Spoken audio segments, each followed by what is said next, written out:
Eu convido a irmã Wanda para estar assim, estamos louvando a Deus com o hino 329. E a partir de domingo eu creio que já vai ter aquele processo de chamada e tudo mais.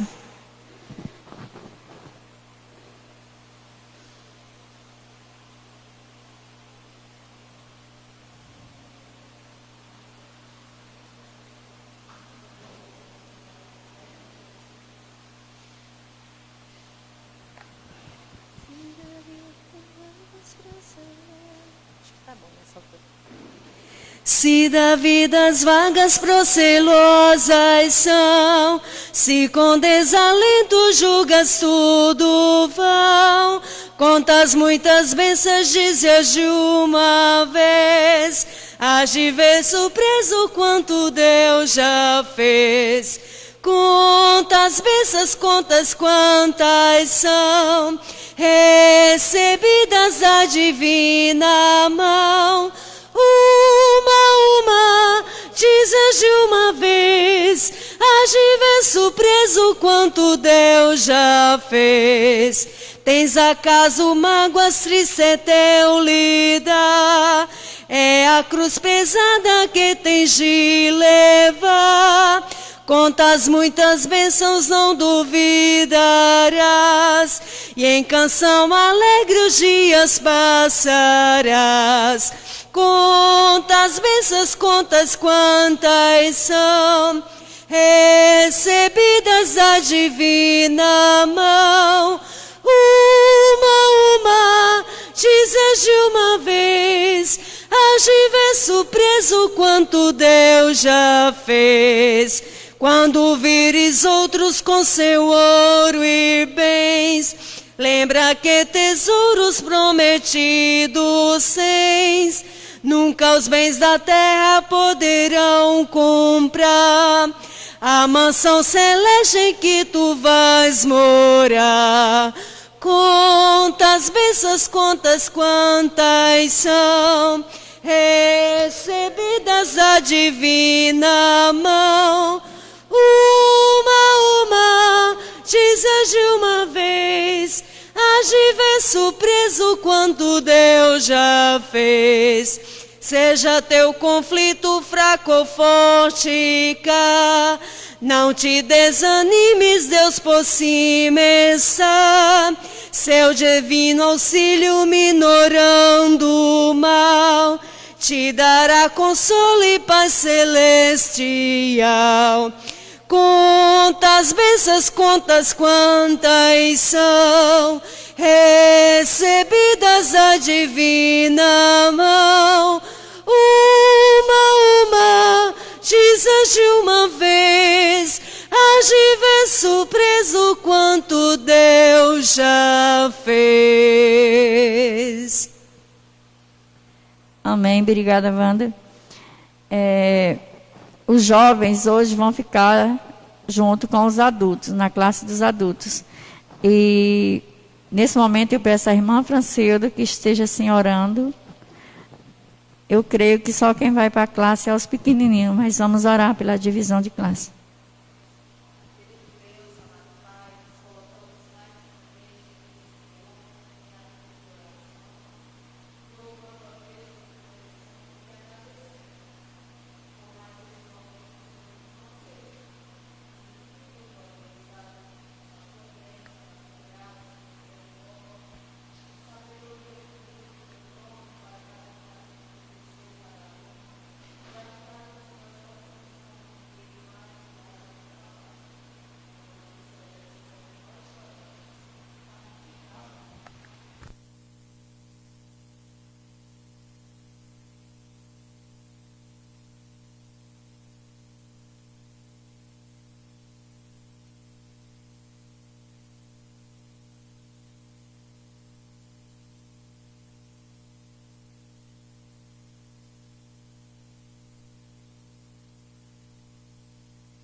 Bom dia, meus irmãos. Graças a Deus estamos aqui. Hoje, lição 7, a visão das trombetas. O texto bíblico hoje é bastante longo, capítulo 8, 9, 10 e 11. Tá certo? E é muita coisa aqui. Novamente eu vou orar, porque o desafio é muito grande para nós hoje. E para mim principalmente. Senhor Deus, nós queremos te agradecer por esse momento, por essa oportunidade que o Senhor aqui nos concede. Ó Deus, agora estamos diante de tua palavra, ó Deus, e reconhecemos primeiramente que nós não temos a capacidade, nem espiritual, nem intelectual, de discernir completamente a tua palavra, de explicar e ensinar ela cabalmente, Senhor. É pela tua graça, pela tua misericórdia que aqui estamos. E reconhecemos isso diante de ti, Senhor. Por isso queremos te pedir que o Senhor nos capacite, nos use, nos instrua, para que possamos, ó Deus, ser instrumentos teu aqui, Senhor. Que esse momento seja de grande edificação. Por essa razão também, Pai, te peço pelos irmãos que estão aqui, tanto por os adultos como pelos jovens, que teu Espírito Santo também esteja a abrir as suas mentes, os seus corações, e que eles possam, ó Deus, compreender a tua palavra, essa lição de hoje, Senhor. Abençoa-nos, ó Deus, nós te oramos em nome de Jesus. Amém. Beleza, jovens, sejam bem-vindos. Se não tiver ouvindo, estiver distante, fica à vontade para ficar mais perto. A sala aqui é uma sala também parecida com a de vocês. Quem quer falar, fala, tá certo? Quem quer perguntar, pergunta. Quando a gente não sabe, a gente pergunta aos universitários e vai passando para frente, tá bom? Beleza? Então, eu peço a todo mundo que tanto abra a sua Bíblia, né? Que é em Apocalipse, capítulo 8, que a gente vai seguir essa sequência, como também a sua lição, a sua revista, né? Que é a lição 7, a visão das trombetas. A lição de hoje é uma lição, como a gente tem discutido aí o Apocalipse, né? Tem lições que dá para a gente ter a maior profundidade do texto, tem lições que não dá por conta do tempo e também, né, da quantidade de simbologias e de dificuldades de interpretação, certo? Então hoje também vamos seguir nessa direção, procurando o máximo ser compreendido por todos os irmãos. Então, vamos pensar o seguinte: hoje nós vamos estar diante de uma coisa chamada trombetas, certo? Trombetas. A gente tem que compreender, por exemplo, o que é trombeta, né? É um instrumento musical lindo e que traz um som diferente, certo? Na época do período bíblico, nós tínhamos dois tipos de trombeta. Nós tínhamos a trombeta tradicional usada muitas vezes de forma política ou militar, né? Que é claro, e aí tinha uma forma de música, né? Cada música cantada tinha um significado. Uma música de conclamação às autoridades, aos reis. Uma música de convocação, né, da assembleia, as pessoas iam, todo mundo. E a música de convocação para a guerra, né, que é uma marcha nacional. Chegando alguém, né? O hino, ok? E também tinha uma forma de trombeta que era muito mais o chifre de bode, usado muitas vezes pelos rabinos, por religiosos, né, como sinal ou símbolo de representação da adoração ao Senhor, né? Então havia essas trombetas, certo? Na história, a trombeta sempre foi usada isso como instrumento de chamar a atenção. A gente tem que lembrar isso, né? Nós temos na história muitos instrumentos musicais, mas um instrumento musical peculiar, aqui usado no Apocalipse, é trombeta. E por que eu chamei de peculiar? Porque é um instrumento de chamar a atenção, certo? Quando a trombeta é tocada, está chamando a atenção. Tem que lembrar isso. Quando a trombeta é tocada, ela está chamando a atenção. Para quê? Para adoração. para a guerra, para a reunião da assembleia, entendeu? Ou seja, quando a trombeta é tocada, ela chama a atenção e tem um recado a ser dado, tem uma mensagem a ser passada, certo? Então aí está, por que o uso desse nome trombeta, certo? Trombeta. Nessa direção a gente tem que entender. Então, pensar. E por fim, espiritualmente, todos os ensinamentos bíblicos, meus irmãos, têm ensinamentos espirituais. A gente precisa aprender isso, viu, jovens, viu, adultos. A gente tem discutido muito aqui na escola bíblica, não só a questão do conhecimento em si, ok?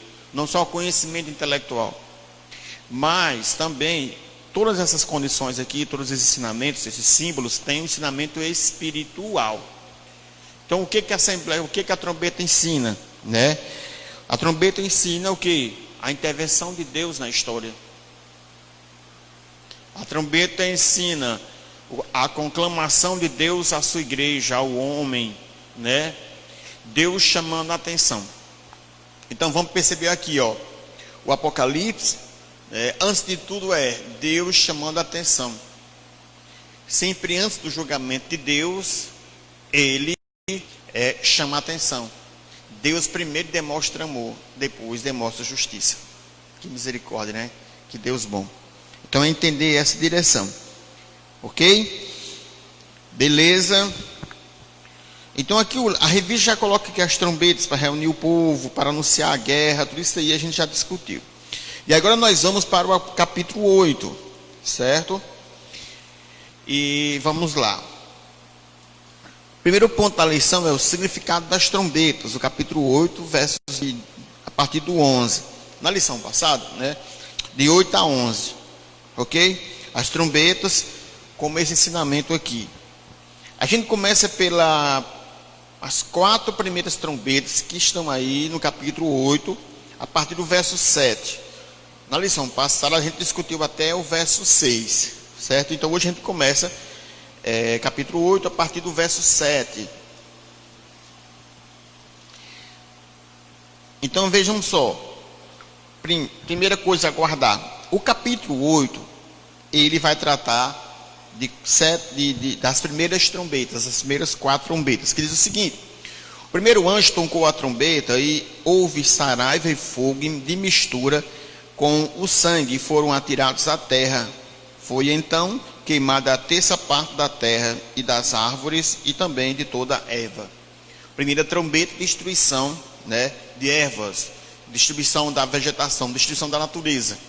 Segunda trombeta, o segundo anjo tocou a trombeta e uma como que grande montanha ardente em chamas foi atirada ao mar, cuja terça parte se tornou em sangue, e morreu a terça parte da criação que tinha vida existente no mar, e foi destruída a terça parte das embarcações.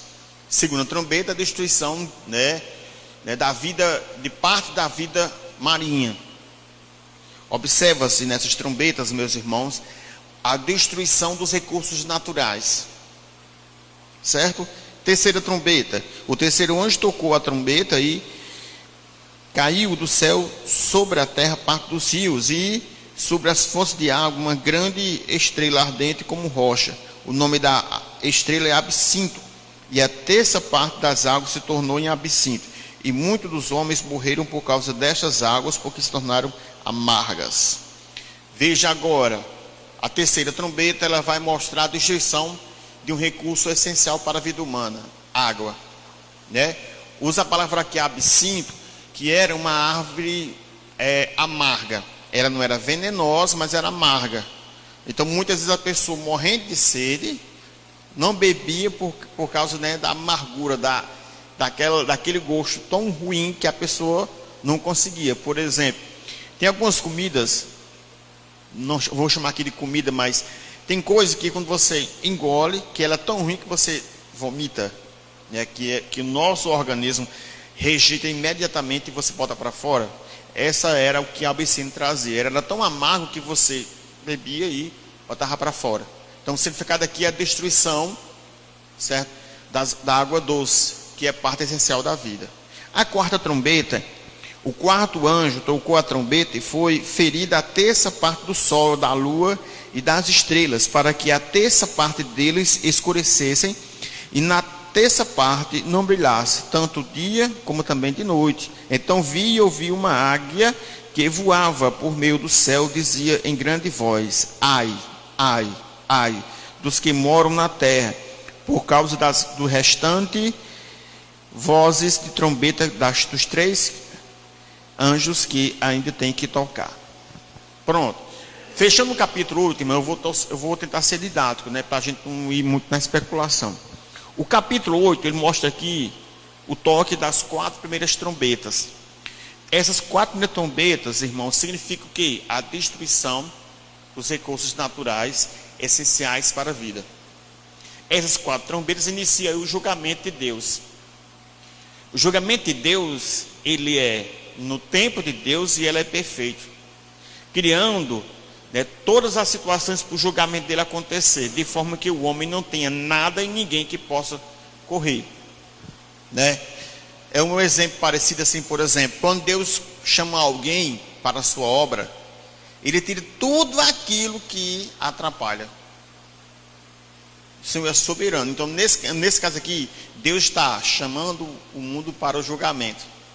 E aí nessa situação, nenhuma situação, circunstância, condição humana ou natural vai ser suficiente para impedir esse julgamento de Deus. Mas cada coisa vai ser no tempo certo, hermeticamente perfeita, planejada pelo Senhor sobre o julgamento. E é interessante, a águia aqui, o significado da águia, a visão, né? A águia fica uma altura considerável e daquela altura ela consegue ver uma coisa pequena, um animal, uma caça e caçar. Aqui o significado de Deus, ó, Deus viu, vê e verá. Deus está vendo. Ou seja, nada e ninguém vai conseguir fugir dessa situação. Certo? Então aqui está, né, o direcionamento de Deus. Então a lição aqui para nós, no capítulo 8, apresenta o que? Os desastres naturais provocados destruição interferindo no meio ambiente. Nós temos a destruição de árvores, né, ou seja, a erva verde. Depois nós temos a morte sobre os animais marinhos, certo? Depois nós temos a contaminação dos rios e depois fenômenos cósmicos. Tudo isso interferindo na vida humana e na existência humana, certo? Nesta visão, João descreve como Deus usa sua força a partir dos elementos da natureza para advertir aos homens sobre a proximidade do fim. Ponto. Meus irmãos, muitas pessoas, quando leem esse texto, muitas vezes costumam criar uma data e querer dizer está próximo, está longe. A primeira coisa que a gente tem que colocar na cabeça da gente é o seguinte: a nós não foi dado saber o tempo do fim. Ok? Então assim, ei, quando é teu aniversário? Aí você diz, é 27 de março. Você pode, certo? Mas dizer quando é que Jesus vai vir, você não sabe.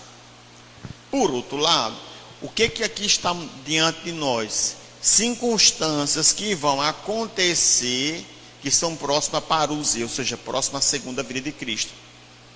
Certo? Então, por exemplo, eu vou chamar aqui de teólogos especulativos. Ou seja, eles não afirmam que vai ser assim, mas é diante de que situação? Do que é dito na Bíblia e dos fatos que vão acontecendo, se vai juntando, né? Então, o texto bíblico diz uma coisa, né? E os fatos que estão acontecendo, você diz, está colando a coisa com a outra. Então, hoje em dia, por exemplo, mesmo, nós estamos vendo uma situação de vivência natural que chega até isso. Então, o texto aqui pode ser o quê? Pode não ser realmente assim, anjos estão no mundo espiritual, e nós no olhar, a gente não vê. Mas todas essas condições já estão visíveis hoje em dia. A vida marinha está sendo ameaçada, não está? Hoje em dia, é só se informar e veja aí, certo? o processo de desertificação. Os irmãos sabiam, por exemplo, nós aqui, durante o dia é um calor insuportável e de noite fica frio. O que é isso? Desertificação. Certo? E esse processo de desertificação, por quê? A derrubada de florestas, né, da mata nativa. Ok? Água. Cada dia é um recurso escasso.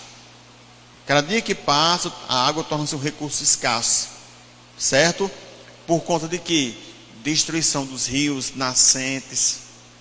Então essas situações já são situações vividas hoje em dia. Certo?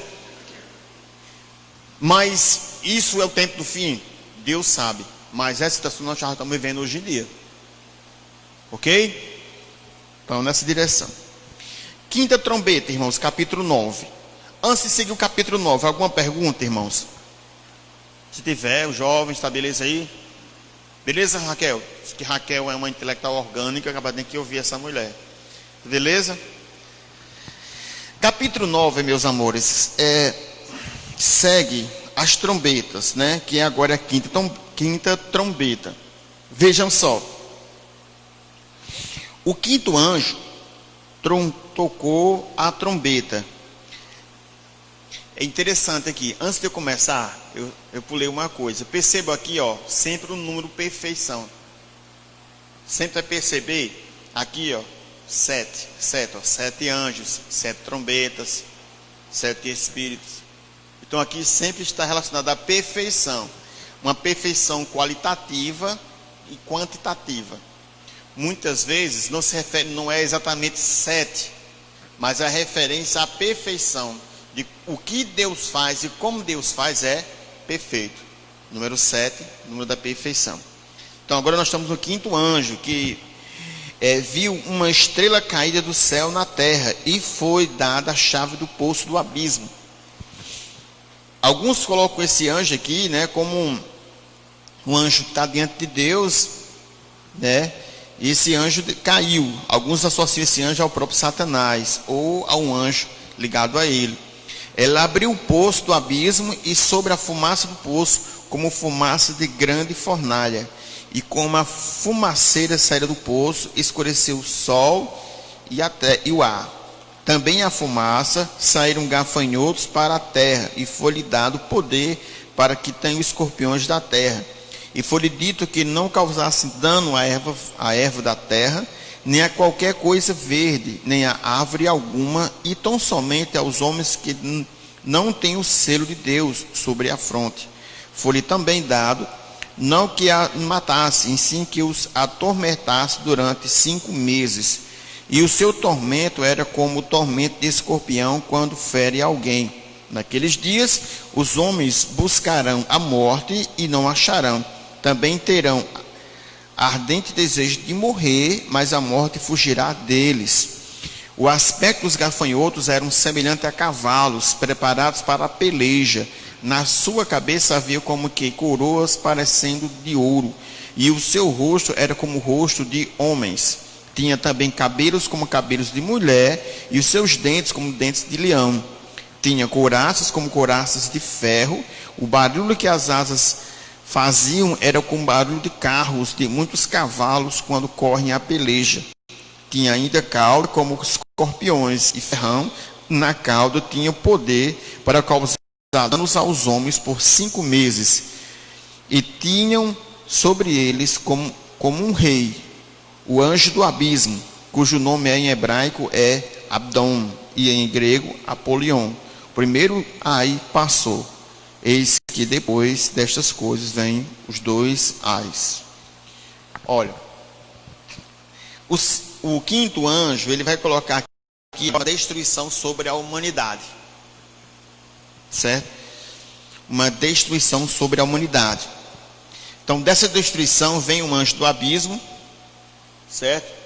Ele abre a porta do abismo, ele abre essa porta, dessa porta sai muita fumaça, né? A questão aí de a destruição das condições essenciais para a sobrevivência humana, certo? Perceba que os 4 primeiros anjos, os 4 primeiros trombetas, elas destroem a natureza. Agora aqui ainda começa a destruição sobre a humanidade, né? Que vamos perceber aqui que um terço da humanidade vai morrer. Um terço da humanidade vai morrer. Como? E vejam também, depois dessa fumaça, ele vai dizer que sair da fumaça o quê? Gafanhotos. Olha, irmãos, os gafanhotos, quando você tem grande destruição de gafanhotos, você vai ver como que fumaça. É uma quantidade tão grande que você vê aquela escuridão. Ok? E eles realmente destroem. O interessante aqui é que gafanhotos, ele destrói a erva verde. Certo? Não ataca pessoas. Não tem que colocar ataque de pessoas. Então você vai perceber a comparação. A grande quantidade que pode ser de seres celestiais, né, que a tendência aqui é que seja seres celestiais, que vão aplicar o juízo de Deus, né? E é interessante, irmãos, quando vocês assistem filmes, por exemplo, coisas que os americanos fazem muito bem, o povo ainda dá valor a eles, tortura. Aqui você vai perceber uma espécie de tortura. Qual é a maior tortura que tem? É quando você sente tanta dor que você quer morrer e você não morre. Entendido? A maior tortura que você pode sofrer é quando você chega um momento de sentir tanta dor e você pedir a morte e não morrer. Vai ser nessa situação.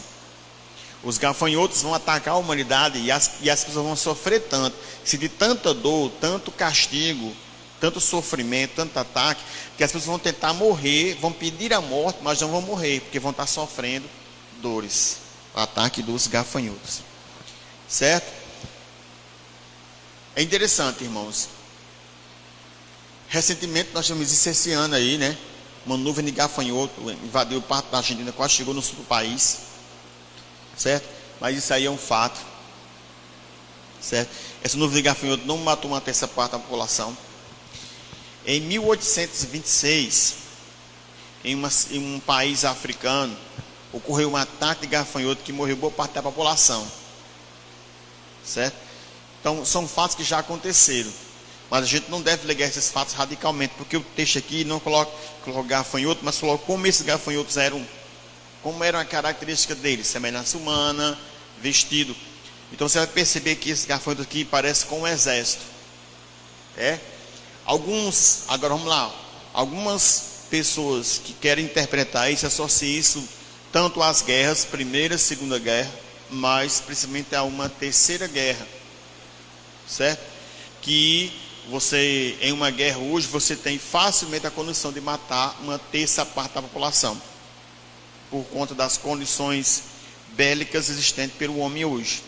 Se nós pensarmos aqui, por exemplo, os países que têm bomba atômica, eles têm poder bélico para destruir o planeta. Certo? Hoje, o mundo, Estados Unidos, China, Rússia, Coreia, certo? Japão, Alemanha, Reino Unido, esses países eles têm poder bélico para destruir o planeta. Certo? Para você pegar aqui hoje, pum, e tudo virar cinza. Certo? E aí você pode relacionar isso aqui, né, ao que? Alguns associam, por exemplo, esses gafanhotos a aviões, né, caças, que atacam e podem matar essa quantidade de gente em uma guerra, em uma peleja. Certo? Aqui você tem o que? O começo do segundo ai, né? Uma terça parte da população da terra morrendo nessa situação. Beleza? Irmãos, se eu falei muita coisa, até aí alguma dúvida, alguma pergunta?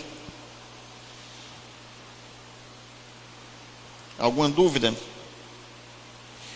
A lição de vocês coloca uma coisa interessante aqui, da quina trombeta. A quina trombeta, ela simboliza o poder destruidor do pecado. Certo? E é verdade. Inclusive, por exemplo, nós que estudamos história, a gente gosta, por exemplo, a gente quando estuda as guerras, a gente fica triste. Nós que estudamos ciências humanas, nós somos tristes porque a gente vê momentos de destruição sem razão aparente. As pessoas tiram a vida de outra pessoa sem motivo. Então a vida ela perdeu o sentido de ser. certo? E o que explica isso? Aí você vai para a sua razão espiritual. O pecado. O que o pecado traz? A morte. Então você vai olhar, por exemplo, as guerras, né, as brigas, tudo isso está um interesse o quê? Humano, egoísta, poder, conquista. Tudo isso é pecado. E qual é as consequências disso? A morte. Certo? Então muitas pessoas morrem por conta disso. Certo? Essa trombeta, ela mostra também uma coisa interessante, né? Essa estrela sob o mar, né? Alguns colocam como Satanás, outros colocam como anjo destruidor. E no final aqui coloca o que? Abdon ou Apolion, que significa destruidor. Então aqui é um anjo destruidor. E aqui tem uma questão também. Até esses anjos, eles são controlados e limitados pelo poder de Deus. Veja que o que ele vai fazer é isso. Ele não vai ultrapassar esse limite. Certo? Então, esse anjo destruidor, ele não extrapola o limite. Qual é o limite dele? Matar 1/3 parte da população. Não mais que isso, porque Deus limitou a sua ação. E veja, Deus está cumprindo o seu desígnio. Então é no tempo dele e da forma como ele quer. Quem vai fazer, faz o que foi designado. Beleza. Segue-se agora a sexta trombeta. O sexto anjo tocou a trombeta e ouvi uma voz procedente dos 4 ângulos do altar de ouro, que se encontra na presença de Deus. Olha, irmãos, esse altar é uma referência ao altar do Velho Testamento, que era uma mesa grande, certo? Uma mesa grande onde era feito os sacrifícios. E nessa mesa ela tinha como 4 chifres, né? Não era exatamente chifres, mas eram chifres pontiagudos aqui, ó, assim, ó, nos 4 cantos, certo? Aí os 4 cantos, ok? Essa mesa tinha a mesa da preposição, tinha várias mesas. No geral, essa mesa era usada para quê? Para os sacrifícios. A simbologia aqui é o holocausto a Deus, a entrega a Deus, entendeu? Daquilo que você quer fazer. O holocausto, o sacrifício, tanto é no sentido de uma oferta agradável, né? O culto, a adoração a Deus, como, por exemplo, está em pecado e você oferece sacrifício querendo perdão de Deus. Então era isso. Então essa era a mesa, certo? Então 4 ângulos, 4 cantos da mesa, dizendo ao sexto anjo, o mesmo que tem a trombeta, solta os 4 anjos que se encontram atados junto ao grande rio Eufrates, né? Aqui a ideia é que tem 4 anjos preparados para fazer uma missão específica, designada por Deus, ou permitida por Deus, certo? Quando eu digo designada e permitida, tem a diferença. Permitida são anjos caídos, Satanás, que faz até aquilo que Deus permite. Designadas são anjos divinos que são designados por Deus para cumprir a tarefa.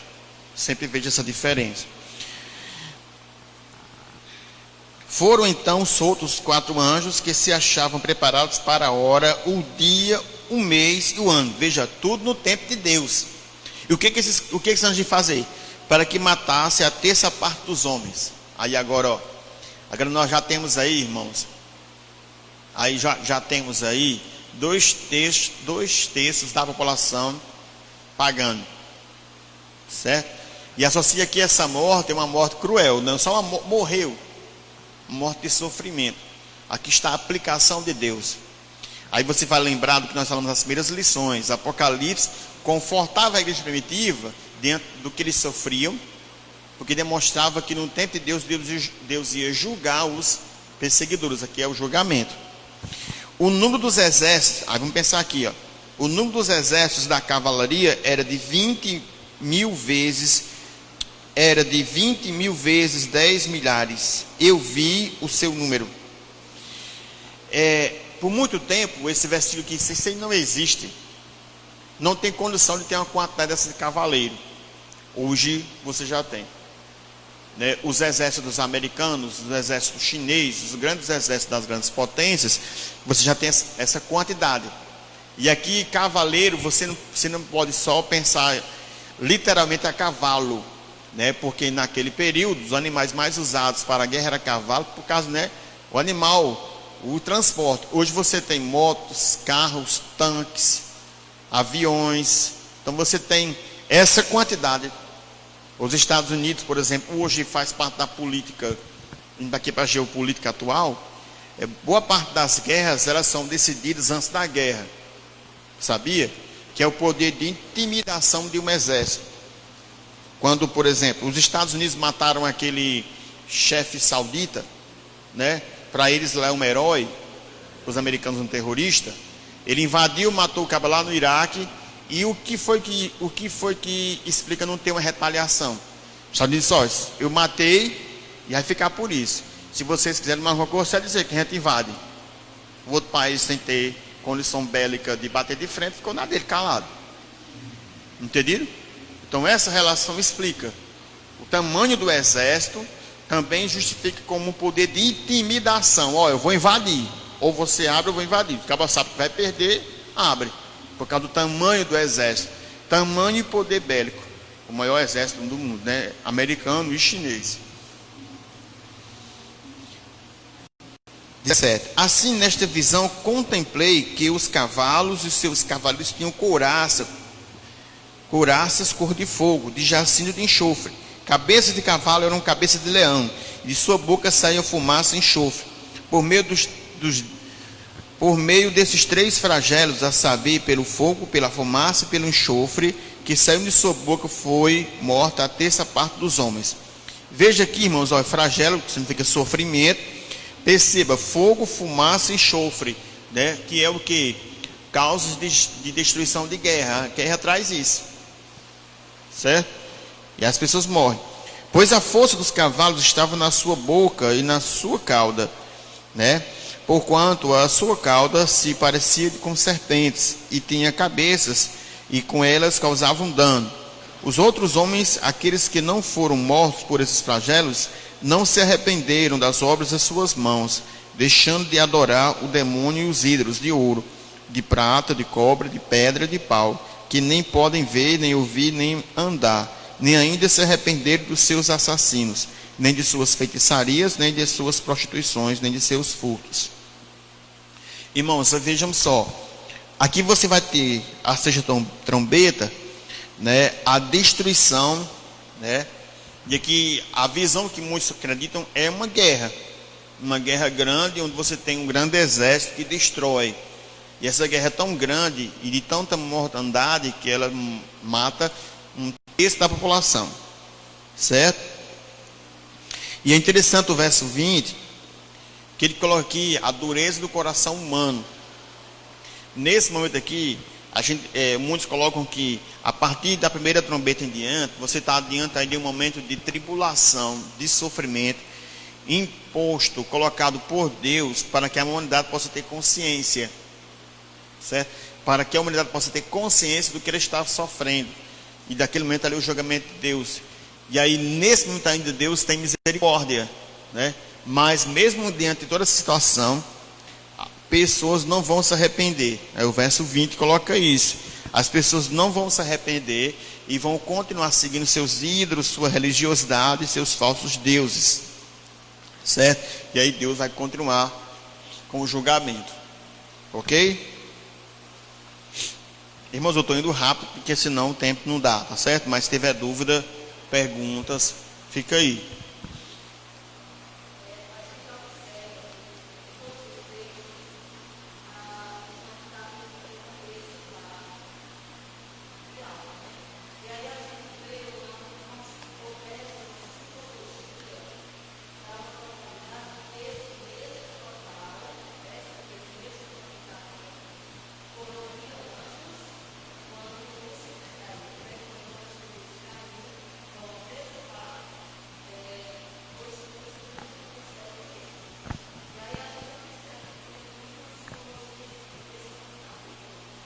Show.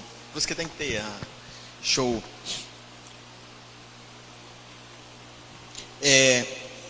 o que Deus faz é hermeticamente perfeito e hermeticamente planejado. Desse modo, por exemplo, você vai perceber o seguinte: quando Satanás cai, ele cai junto com uma terça parte, né? Eu vejo as duas grandes primeiras tragédias da humanidade, da vida, da existência, certo? No plano humano, a maior tragédia foi a queda de Adão, o pecado, né, que desconfigurou a gente, e a gente perdeu a comunhão com Deus e perdeu a nossa espiritualidade de vida eterna. No plano espiritual, foi a queda de Satanás. Aí você vai ter a terça parte. Essa terça parte de anjos, ela tem feito um dano tão grande que a nossa mente, a mente humana não é capaz de compreender isso, certo? O mal que existe no mundo é tão grande, tão grande, tão grande, meus irmãos, que a gente às vezes não consegue conceber esse mal. E esse mal é por conta dessas duas coisas, certo? Geralmente você vê teologia furada aí, culpando só Satanás, né? Mas o homem também é culpado. Por quê? O pecado. Então a queda humana, certo? A queda humana, depois, e a queda de Satanás, elas foi uma destruição. A queda humana, o homem é material, carne, Satanás espiritual.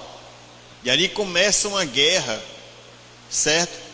Que é a guerra do homem contra o pecado, a guerra que nós fazemos todos os dias, e a guerra espiritual, que Paulo explicou lá em Efésios. Nossa guerra não é contra a carne e o sangue. Essas duas condições estão na nossa vivência até a vinda de Cristo. E qual é o ponto aí? Terça parte, né? Terça parte dos anjos fazem isso. Agora Deus está fazendo a mesma coisa. A terça parte vai pagar, terça parte vai pagando. Show, Francilda.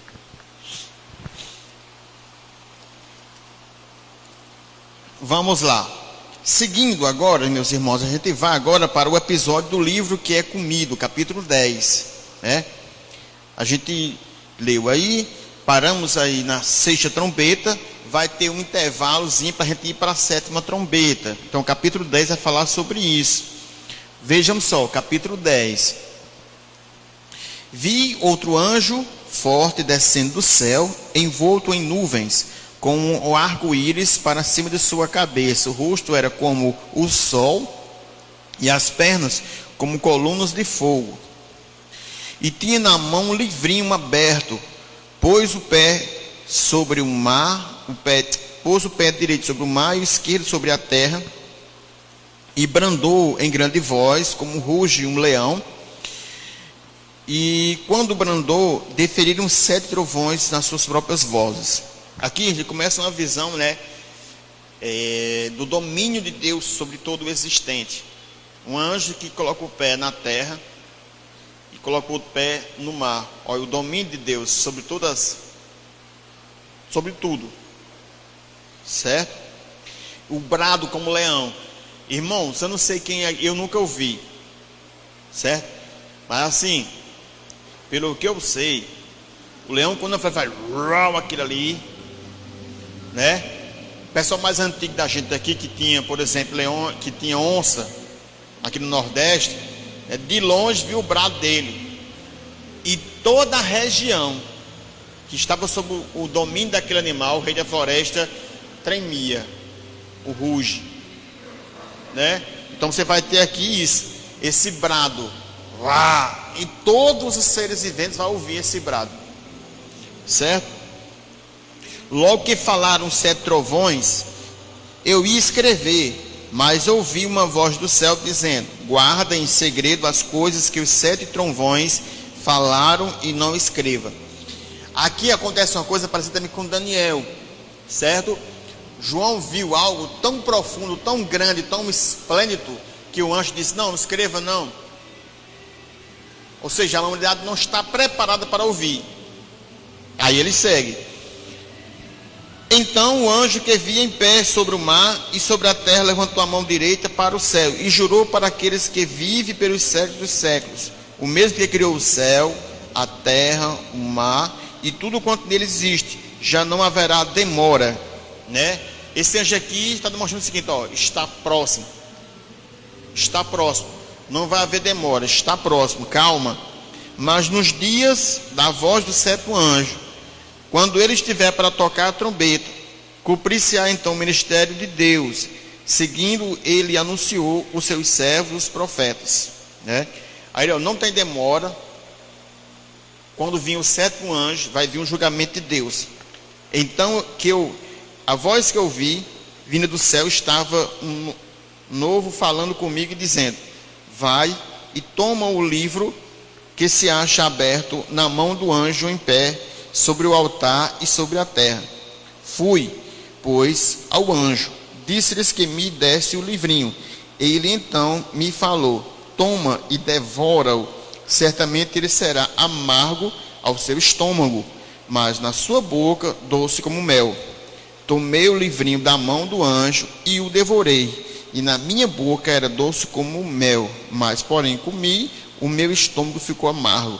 Então me disseram: é necessário que ainda profetize a respeito de muitos povos, nações e línguas. Irmãos, aqui é uma coisa assim, a Bíblia, o que o Salmo diz sobre a Bíblia? Como favos de mel a meu paladar, certo? A explicação convencional, tradicional desse texto aqui, né? João vê o primeiro livrinho, não escreva porque é profundo, aí segue, vai até o anjo, pega esse livrinho, come esse livrinho. Esse livro vai ter um sabor de mel, é agradável, você vai comer e vai adorar. Porém, no seu estômago ele vai amargar, no seu estômago, né? Ele vai ser amargoso, ele vai causar dano, certo? Que é isso? Primeira coisa, em vários momentos da Bíblia, você vai ver uma expressão, comer. Ezequiel, os profetas, os salmistas, certo? É uma expressão que até no mundo secular, dos estudiosos, eu comi os livros. Qual a referência? A você ter a palavra de Deus como sua própria alimentação. Os irmãos que estavam aqui, última pregação que eu falei da Bíblia, que eu falei sobre a Bíblia como alimento, vocês não lembram? Então a referência é essa aqui: comer a palavra de Deus. Comer a palavra de Deus. E a palavra de Deus, ela tem que ser para nós como mel, certo? Na antiguidade, mel. Hoje você tem o que? O desenvolvimento de sobremesas. Você tem o pudim, né? Como a palavra de Deus como fosse um pudim, como se fosse o chocolate, meninos, como se fosse o sorvete, como se fosse o açaí, ou seja, como um doce, né? Como aquilo que você adora, aquela sobremesa, entendido? Então a referência é essa: coma. Segunda coisa, o profeta de Deus, ele é aqui uma cobrança para quem estuda, prega a palavra. O profeta de Deus, ele é uma pessoa que não só lê a palavra de Deus, é uma pessoa que come a palavra de Deus. Porque o que ele vai fazer? Profetizar. Então veja que diz: João, você vai profetizar. Você vai profetizar. Entendeu? Então é comer para depois ensinar, para poder ensinar os outros. O que foi que João fez aqui? Isso. Irmão, mas o amargo, vejam só, também é grande a explicação. Primeira coisa, meus irmãos, o Apocalipse, para a igreja de Deus, para o servo de Deus, o texto aqui é o mel, é agradável, né? Conforta. Mas para quem não tem Jesus aqui, faz medo. Veja que as pessoas têm medo de Apocalipse, porque aqui vai mostrar o julgamento de Deus sobre elas. Então a palavra de Deus, ela é agradável para quem tem a Deus, mas ela amarga para quem não tem a Deus, porque ela traz justiça. O profeta de Deus, ele tem dentro de si uma dificuldade muito grande, né? Que é o seguinte: falar a verdade de Deus. E falar a verdade de Deus muitas vezes não conforta, mas machuca, é amarga. Uma grande dificuldade para quem ensina, prega a palavra de Deus, quem aconselha, é que muitas vezes você tem que ser amargo para o outro. Ao falar a verdade muitas vezes machuca, amargura, traz sofrimento. Mas vai depender da pessoa aceitar. Sabe? Então aqui, quando ele diz que você come, ou seja, quando você recebe a palavra de Deus, ela é agradável para você. Mas à medida que você vai mastigar a palavra, ou seja, as pessoas vão estar diante de si. Certo? E aí perceba o seguinte, quando você lê Hebreus, que a palavra de Deus é como espada de dois gumes, também perceba o seguinte, você lê a palavra de Deus aqui, agradável. Só que à medida que você começa a ler a palavra de Deus, o que acontece? Você está alimentando o seu espírito. E o seu espírito alimentado, ele vai bater de frente com o seu pecado. Então aquilo que era doce tornou-se amargo, porque vai tocar em seu coração. A fé vem pelo ouvir a palavra de Deus. A palavra de Deus é como uma espada de dois gumes, ela penetra juntas medulas. Então o que acontece? Você vai lendo aquela coisa agradável, vai lendo. À medida que você vai lendo, você vai alimentando o seu espírito. E aí começa a aumentar a guerra espiritual dentro de você, no sentido que essa palavra vai confrontar o nosso pecado. E aí vai estar a atitude. Aqueles que aceitaram e se convenceram, e foi convertido e mudou de vida, nova criatura, salvou-se. Aquele que não, a amargura vai continuar. Certo? Então essa lição aqui do livro, capítulo 10. Espetacular, né, irmãos? Espetacular. Então, João recebe ordens para comer o livrinho, né? Capítulo 10. E aí, o livrinho abençoa ele.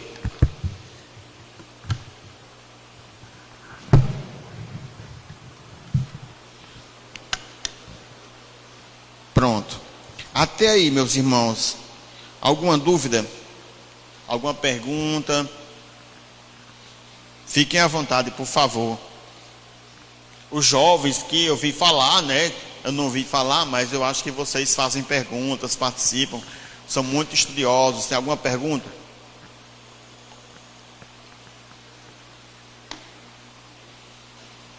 Se não, né? Vamos para o capítulo 11. Agora, irmãos. Capítulo 11. O significado das duas testemunhas. Eita, irmão.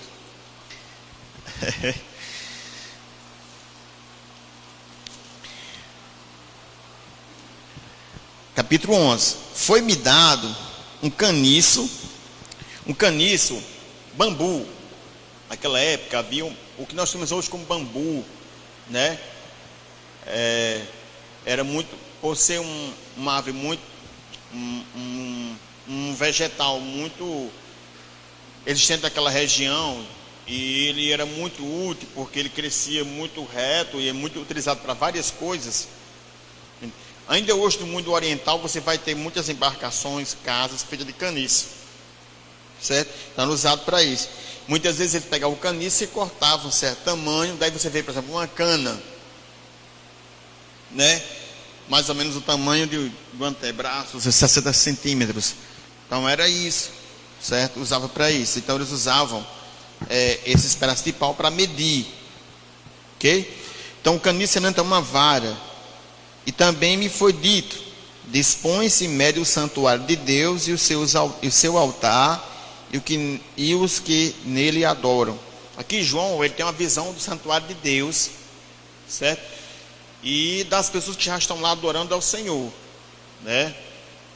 E aí vai, mas deixa da parte o átrio exterior do santuário e não meças, porque foi dado aos gentios. Estes por 42 meses calcarão aos pés a cidade santa. Irmãos, aqui é uma coisa, irmãos, aqui nós temos uma situação, vai colocar alguns números aqui, que é uma coisa bastante complexa. Eu vou dar um pouco da minha interpretação para os irmãos, mas não é a verdadeira e única interpretação, certo?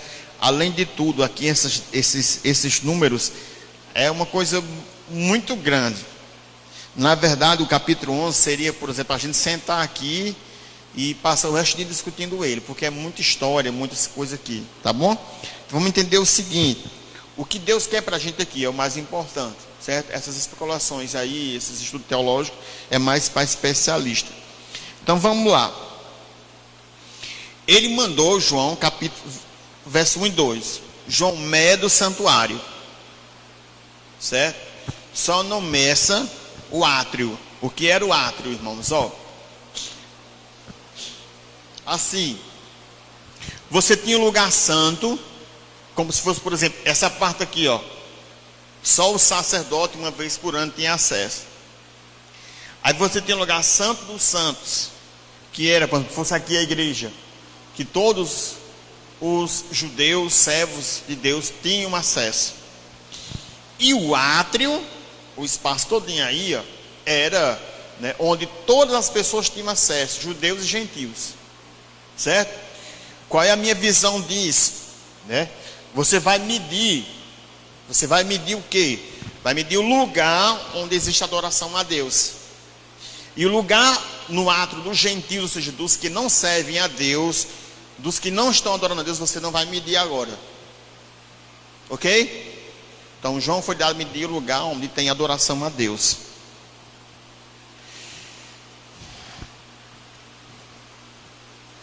Aí, vamos lá.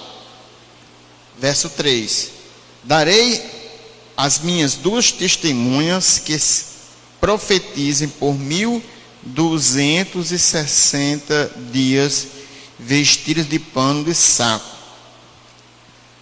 Certo? 1260 dias também são a mesma coisa de 42 meses, também são a mesma coisa de 7 anos, não, 3 anos e meio. Ok? Existe aí a questão das tribulacionistas, né? Dos 7 anos de domínio, 3 anos e meio de tribulação, 3 anos e meio de bonança, certo? Aqui, 7 anos, primeiramente, alguns colocam como literal, outros colocam como simbólico, o número 7, perfeição. Ok? Você vai ter 7 anos, né, que 3 anos, a metade desses 7 anos, esses 3 anos e meio, é de sofrimento e dor. E o outro será de restauração. Ok? O que acontece? Voltando, 7 anos, tem duas visões. Uma literal, que vai realmente ser 7 anos, e aí 3 anos e meio também, e uma simbólica, 7 anos, perfeição, tempo determinado por Deus. Ok? Esse período vai ser um período de domínio de Deus e a demonstração do seu amor para com sua igreja e para com o povo. Alguns colocam esses 7 anos como toda a história, né, e como Deus falou por meio do tempo. E aí veja, por exemplo, as duas testemunhas, né? Tem várias interpretações, uma delas que diz que é a igreja. Mas vejam só, na Bíblia, quais são estudando a palavra de Deus, meus irmãos, nós aqui estudando essa palavra de Deus, quais são as duas testemunhas de Deus na história? No Velho Testamento, quem testemunhava de Deus? Vandinha, quem era que testemunhava do Senhor no Velho Testamento? Quem foi que Deus escolheu para proclamar a sua glória para o mundo? Israel, né? O judeu. No Novo Testamento, quem é que ficou responsável por proclamar a glória de Deus?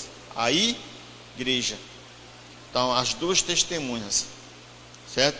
Essas duas testemunhas, elas pregaram ao longo da história. Então, desde o primeiro homem até o último, essas duas testemunhas pregaram a salvação ao verdadeiro Deus. Mas vamos lá. Essas duas testemunhas, olha, aí ele coloca essas duas oliveiras e os dois candeeiros. Perceba a referência aqui, oliveira. Você vai andando no deserto daquela região, calor imenso. Quando você encontra uma oliveira, é um escudo? É um alento? É um refrigério? Sim. Os irmãos aqui já andaram no sítio, imagina, os seus jovens, já passei por isso, você vai para o sítio de pé, chega 11 horas morrendo de fome, só quente, o suor, você vai andando, quando você encontra um pé de joá que fica debaixo, é um alívio grande, né? Né, Juliano? oliveira, né? Ao longo da história humana, Deus colocou a oliveira, Israel e a igreja, como um alívio para o pecado humano, né? A igreja como lugar de alívio, lugar de cuidado. Aí depois ele coloca o quê? Candeeiro. Se a oliveira é alívio, é cuidado, o candeeiro, luz, né?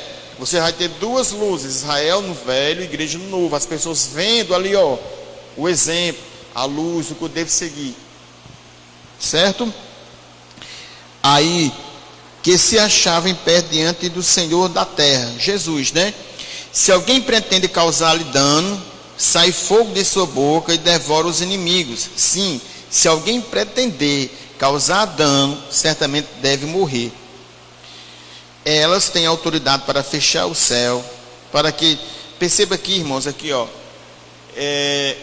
são representantes de Deus. Até quando Paulo fala lá sobre a vingança, que a gente tem que ter muita oração mesmo para ser assim, alguém nos faz o mal, e Deus vê, no tempo de Deus, Deus chega lá e cobra, certo? Ninguém mexe com os escolhidos de Deus, tá bom? Se não paga aqui, paga na eternidade. Ninguém mexe, nem pessoa, nem Satanás. Aí, ó, aí vai colocar, eles têm autoridade. Jesus diz assim, ó, se orares, dou-lhes autoridade, dou-lhes o poder. Vai perceber que Jesus nos deu poder, nos deu autoridade, certo? A gente tem que entender isso, poder, essa autoridade, aí é outro estudo, tá bom? Para fechar o céu, para que não chorar durante os dias em que profetizaram. Tem autoridade também sobre as águas para convertê-la em sangue, bem como para ferir a terra com toda sorte de flagelos, tanto aves, tantas vezes quantos quiserem. Perceba aqui uma referência ao Egito, irmãos. Essas testemunhas, ao longo do tempo, Deus fez milagres por meio dessas pessoas, e as pessoas viram esse testemunho. Assim como Moisés fez milagres lá no Egito, vamos perceber, ao longo da história de Israel e ao longo da história da igreja, ocorreu milagres? Sim, e são testemunhos do poder de Deus, são testemunhos de pessoas que representam a Deus. Deus obrou milagres por meio dos testemunhos. Quando tiverem então concluído o testemunho que devem dar, aí ó, testemunho, olha só, meus irmãos, a besta que surge do abismo pelejará com elas e as vencerá e matará. As duas testemunhas morrerão, certo? O seu cadáver ficará retirado na praça da grande cidade que espiritualmente se chama Sodoma e Egito, onde também o seu Senhor foi crucificado. Então aqui, ó, a ideia de que essas duas testemunhas serão mortas, certo? E que o seu cadáver ficará no meio da praça. Ó, isso é um significado muito pesado, certo? Para essa cultura aqui, a cultura oriental, uma pessoa morrer e ficar em praça pública é um sinal de muita humilhação, né? É um sinal de muito pesado, de muita dor. A pessoa morrer, recolhia e enterrar. A pessoa morrer e ficar lá, era um sinal de grande humilhação, de grande dor, certo? Então aqui também é um testemunho. E ele coloca aqui a cidade, ele coloca dois nomes aqui, Sodoma e Egito, né? Onde Jesus foi crucificado. Então a referência aqui é Jerusalém. E nesse lugar, Sodoma, o pecado, né? Sodoma representa, Sodoma, meus irmãos, a minha visão bíblica de Sodoma não é só o pecado do homossexualismo. Não é só isso. Sodoma representa o auge do pecado. Quando o pecado toma todas as dimensões da vida humana, que chega a ser insuportável para Deus, e Deus não mais aceita. Vamos lembrar da lição passada, que você tem aroma que agrada a Deus, a lição do perfume, certo? O pecado é o aroma que desagrada a Deus, e Deus rejeita. A obediência, a oração é o aroma que agrada a Deus. Então, por exemplo, quando você lê a destruição de Babel, a destruição de Sodoma e Gomorra, você vai perceber que o pecado era tão grande que aquele aroma chegou até Deus e Deus interviu e destruiu, certo? E Egito significa o quê? os inimigos de Deus. As pessoas que ao longo do tempo foram inimigas de Deus e perseguem o povo de Deus. Certo? Alguns relacionam isso aqui, sabe o quê? Ao primeiro século. Certo? Quando Jerusalém foi tomada, que ela foi destruída, que exércitos romanos destruíram o templo, né? Que ofereciam sacrifícios dentro do templo, ok? Você vai ter esse período aí, a partir do ano 70 depois de Cristo, o general Tito, ele invadiu Jerusalém, destruiu a cidade, destruiu o templo, certo? E profanou todo o templo, certo? E ao longo desse tempo, a cidade sagrada ela foi sendo povoada por povos que não eram o povo de Deus, né? Depois você vai ter judeus, você vai ter sarracenos, você vai ter vários povos. E até hoje é uma cidade de 3 nações. Por isso você vê tanta guerra. Você tem uma cidade que é considerada santa pelos judeus, pelos cristãos e pelos muçulmanos. Até hoje essa cidade está sendo habitada por 3 povos, certo? Ok? E infelizmente os 3 povos ainda são desobedientes a Deus.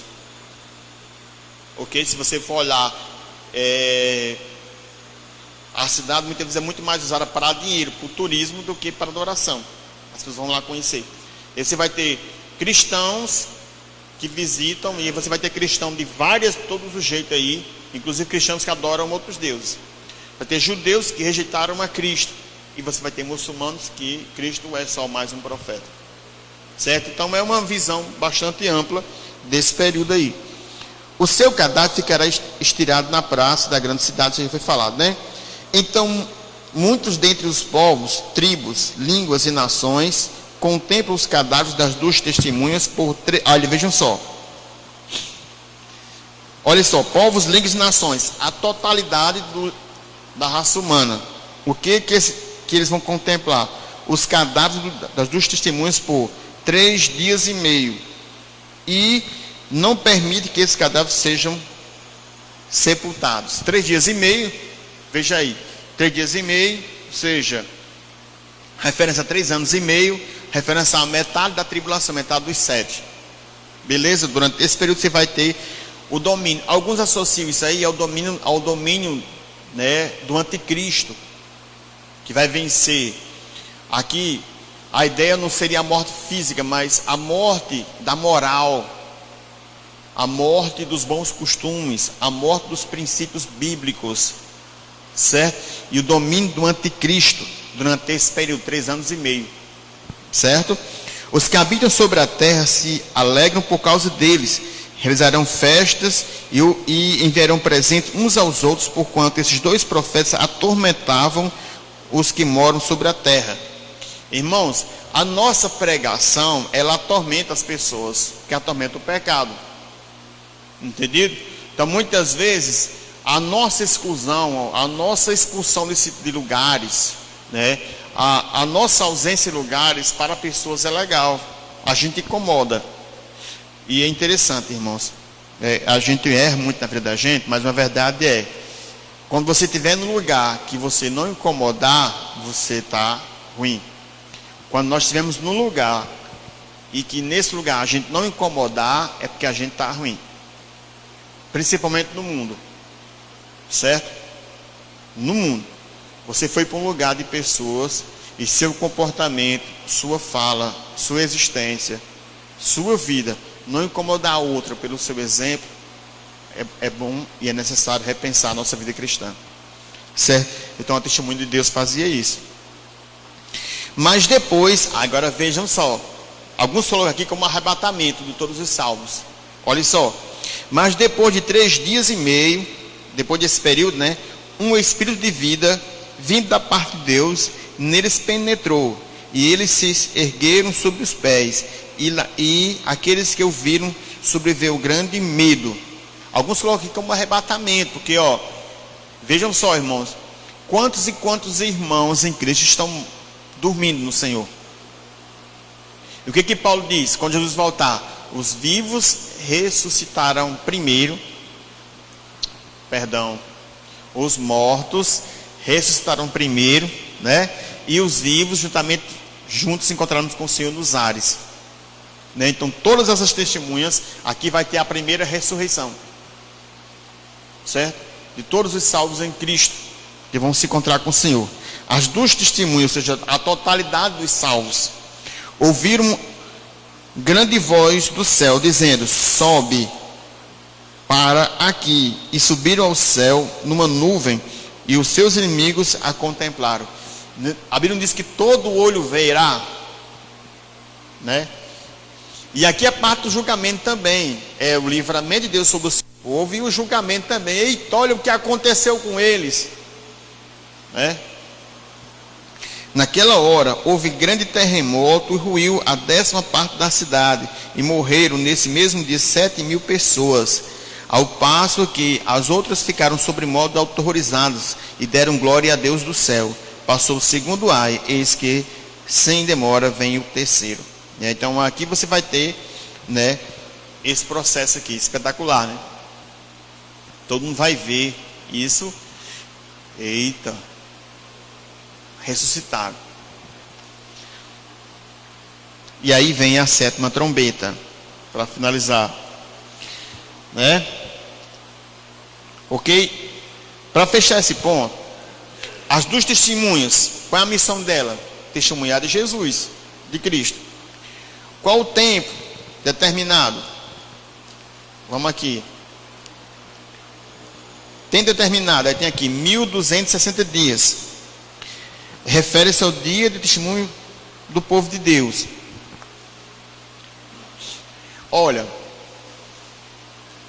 aqui são várias interpretações, que você tem que relacionar isso aqui com as 70 semanas de Daniel.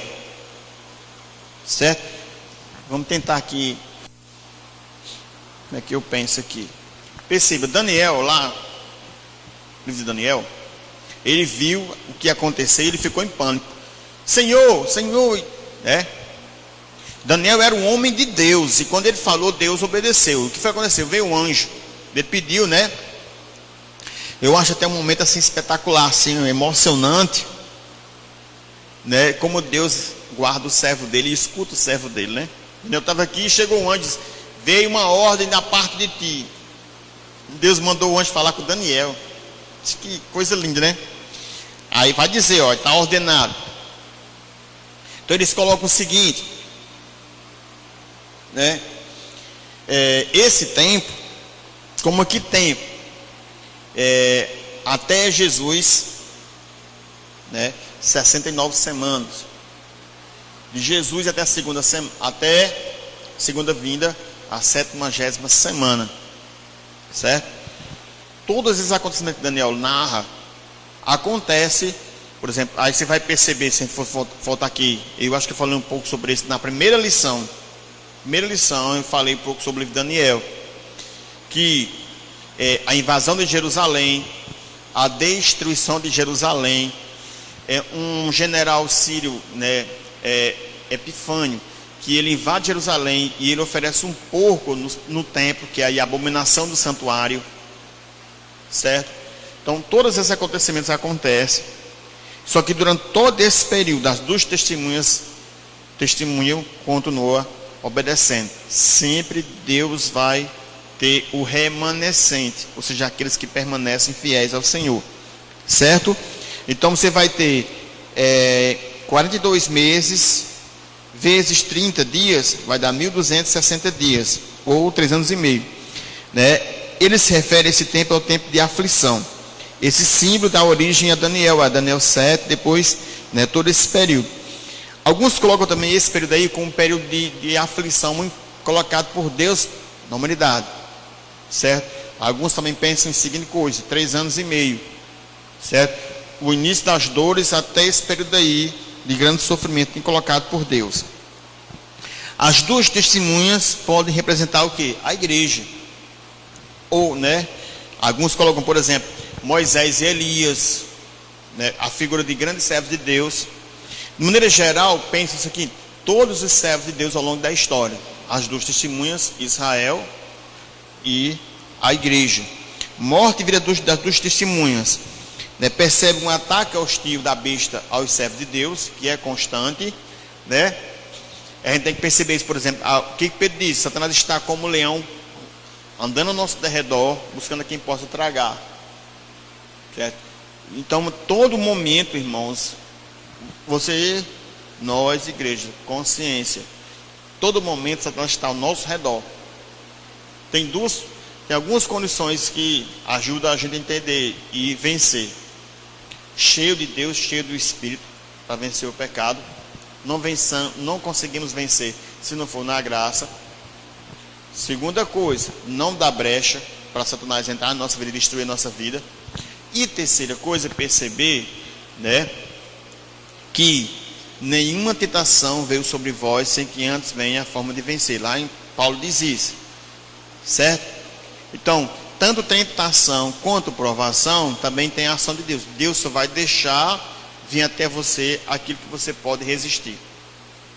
Se você não pode, né, Deus não vai permitir, certo? Então você vai ter isso. Aí o sétimo selo, vejam só, a sétima trombeta.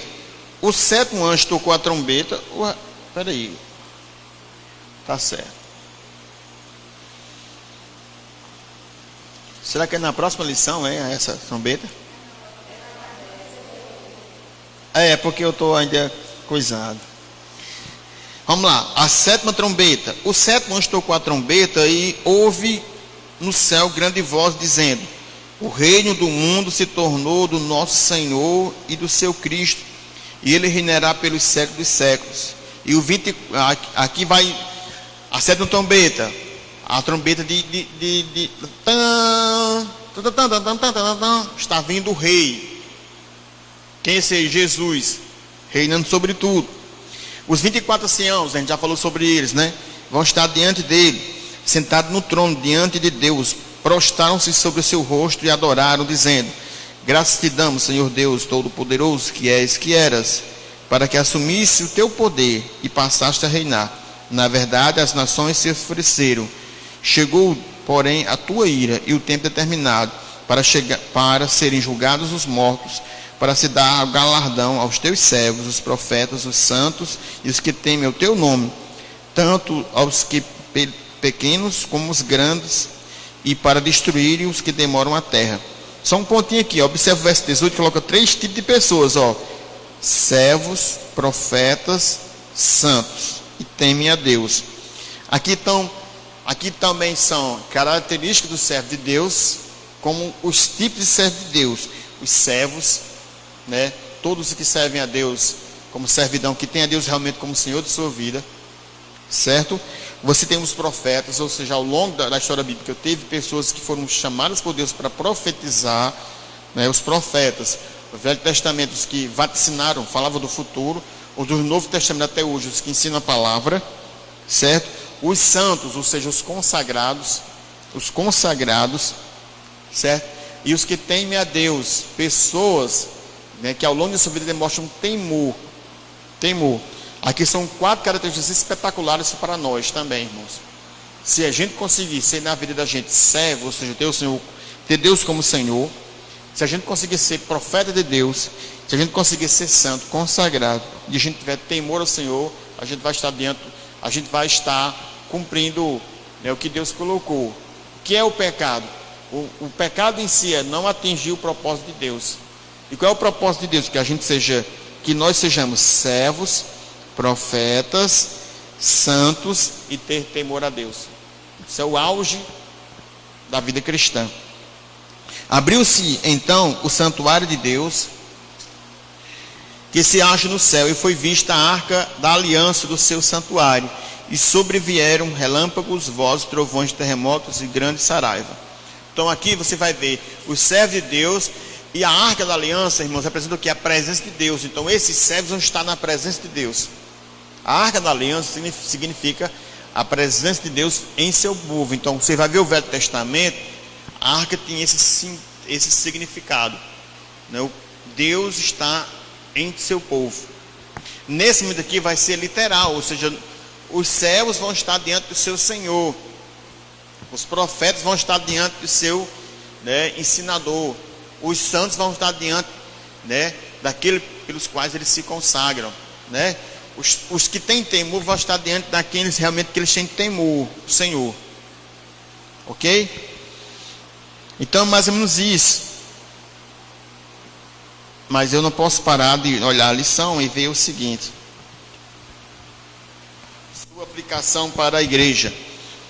As primeiras 4 trombetas provam que aqueles que vivem somente para este mundo trazem uma escolha tola, porque verdadeiramente a vida só existe em Deus. Cruel, né?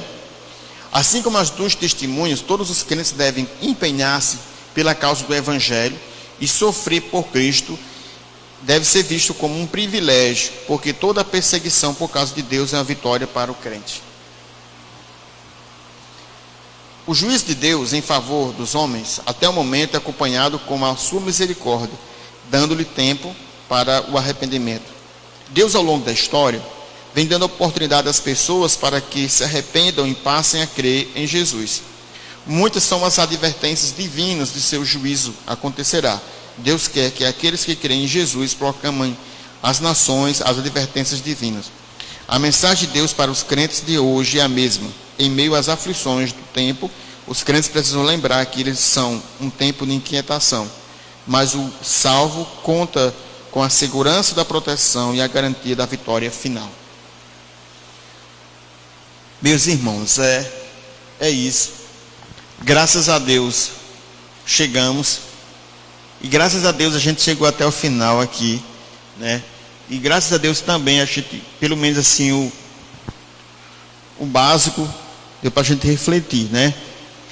Eu queria dizer para os irmãos que aqui é um conhecimento profundíssimo, que ainda o homem não tem o completo domínio sobre ele, certo? O que eu expliquei aqui foi o básico daquilo que o Espírito Santo me deu. Mas ainda tem muita coisa aqui, certo?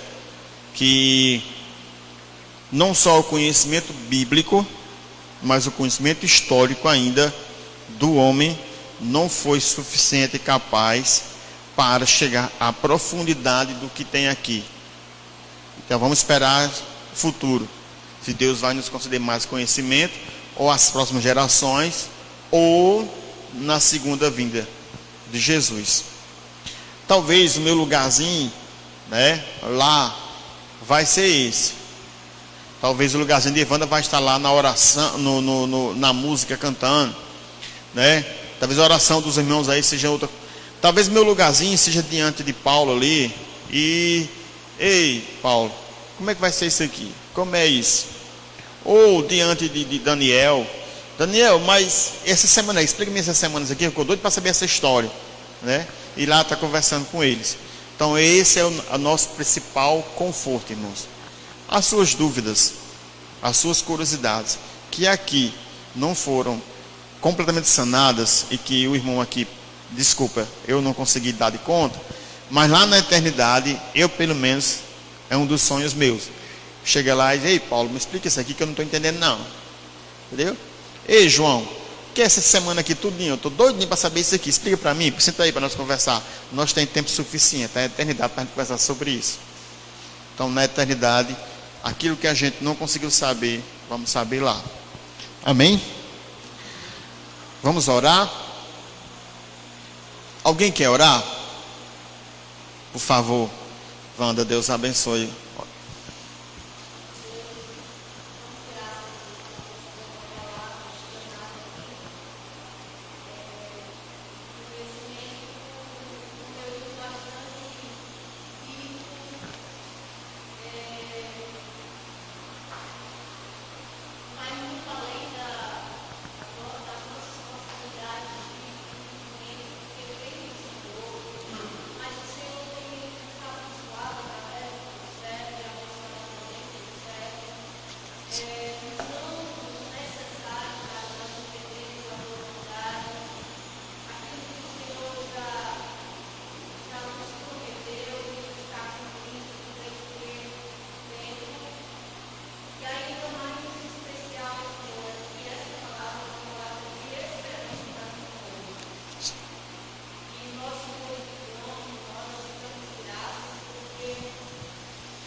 Amém. Obrigado, irmãos. Obrigado, jovens. Que Deus continue nos abençoando até a noite. Acho que é isso, né? A mãe fala alguma coisa, irmã Luísa? Não? Pronto.